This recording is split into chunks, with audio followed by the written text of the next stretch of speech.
उत्पन्न कमी झालेलं आहे. खूप ऊन असल्यामुळे पाणी कमी पडलेलं आहे, त्यामुळे उत्पन्न कमी झालेलं आहे, आवक कमी झालेली आहे. त्यामुळे दर वाढलेले आहेत आणि पेट्रोल डिझेलचे भाव वाढल्यामुळं गाडी भाडं देखील वाढलेलं आहे.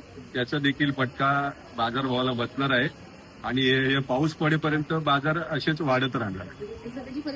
40 ते 50% बाजारभाव वाढलेले आहेत, परंतु गिराईक कमी असल्यामुळे बरेचसे लोक सुट्टीला गेल्यामुळे अजून गिराईक कमी आहे.